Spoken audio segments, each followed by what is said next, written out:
किसी कॉलेज में जाओ तो सीट्स नहीं मिलती, किसी मॉल में जाओ तो पार्किंग नहीं मिलती, किसी मार्केट में जाओ तो पैर रखने की जगह नहीं मिलती। क्या है इसका कारण? Over population. इंडिया की पॉपुलेशन लगभग 150 करोड़ हो चुकी है और हम पूरी दुनिया में इस चीज़ में सबसे आगे हैं।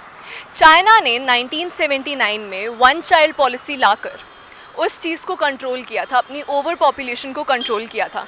तो क्या हमें भी वन चाइल्ड पॉलिसी लाके अपनी ओवर पॉपुलेशन को कंट्रोल करना चाहिए? एक्चुअली मेरे according one child policy is not suitable for a country like India because जो वन चाइल्ड पॉलिसी चाइना में आई थी उनकी पॉपुलेशन एक एक्सट्रीम रेट से ग्रोथ कर रहा था 1970s के दौरान, जिसकी वजह से उन्होंने वन चाइल्ड पॉलिसी लाया। बट आज के टाइम पे after 50 years they are seeing very too much consequences of that, क्योंकि अभी उनके टाइम पे लेबर फोर्स बहुत ज़्यादा कम हो गया है। They don't have the proper labour supply, जिसकी वजह से उनको ज़्यादा इंडस्ट्री जो ज़्यादा पैसे पे करके भी लेबर फोर्स नहीं इकट्ठा कर पा रही है, जिससे उनकी जीडीपी स्लम्प में जा रही है और वो बाकी बड़ी इकोनॉमीज़ के कंट्री कंपैरेटिवली बहुत ज़्यादा स्लो रेट पे ग्रोथ कर रही है। और for a country like India, जो हम India is being a largest remittance receiver of this world, so हमारी पॉपुलेशन वन चाइल्ड पॉलिसी को सूटेबल नहीं करती है। बिकॉज अगर वन चाइल्ड पॉलिसी होगी तो जिससे हमारा लेबर फोर्स अल्टीमेटली नीचे गिर जाएगा, हमारी रेमिटेंसेस कम हो जाएगी, जो हमारे फॉरेक्स रिजर्व का एक मेन सप्लाई है। तो आप इंडिया की पॉपुलेशन को लायबिलिटी कंसिडर नहीं करते? नहीं, इंडिया की पॉपुलेशन लायबिलिटी नहीं है और इसे हमें बेटर हार्नेस करना चाहिए by providing them proper education, health and proper sanitation facility as societies. तो इससे क्या फ़ायदा होगा कि वो लेबर फोर्स कैपिटल फॉर्मेशन में परफॉर्म करेगा, जिससे कि ultimately they will contribute towards the GDP by any way. वो रेमिटेंस सेंड कर सकते हैं या फिर वो इंडस्ट्रियल ग्रोथ में पार्ट ले सकते हैं, जिससे हमारी कंट्री अल्टीमेटली ग्रो करेगी। थैंक यू सो मच, बहुत अच्छा बाइट दिया आपने। तो इन्होंने बताया कि वन चाइल्ड पॉलिसी इंडिया के लिए सूटेबल क्यों नहीं है।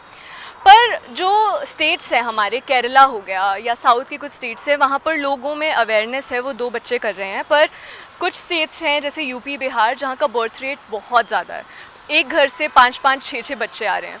तो जो वन चाइल्ड पॉलिसी है वो एक पॉलिसी होनी चाहिए या वो बस एक स्कीम होनी चाहिए जो लोग अवेयरनेस तो आ जाए और अपने हिसाब से करें? वन चाइल्ड पॉलिसी अच्छी है इंडिया के लिए या नहीं?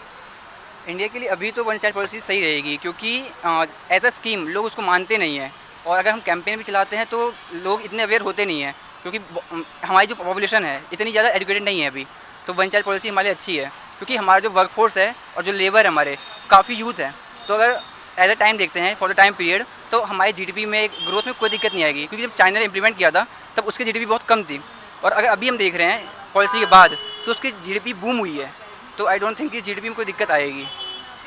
Thank you so much for your opinion. अब बात ये है कि इंडिया में ये तो जाहिर है कि बहुत ज़्यादा ओवर पॉपुलेशन है, पर इसको कंट्रोल कैसे करना है इसकी सजेशंस आप भी हमें दें और हमें बताएं कि वन चाइल्ड पॉलिसी जैसे चाइना ने किया था, हमें उससे सीख लेके वैसा ही करना चाहिए या हमें उससे सीख लेके उससे कुछ बेटर करना चाहिए। कैमरा पर्सन अंश के साथ मैं आस्था मुंजाल, आप न्यूज़, फिल्म सिटी, नोएडा।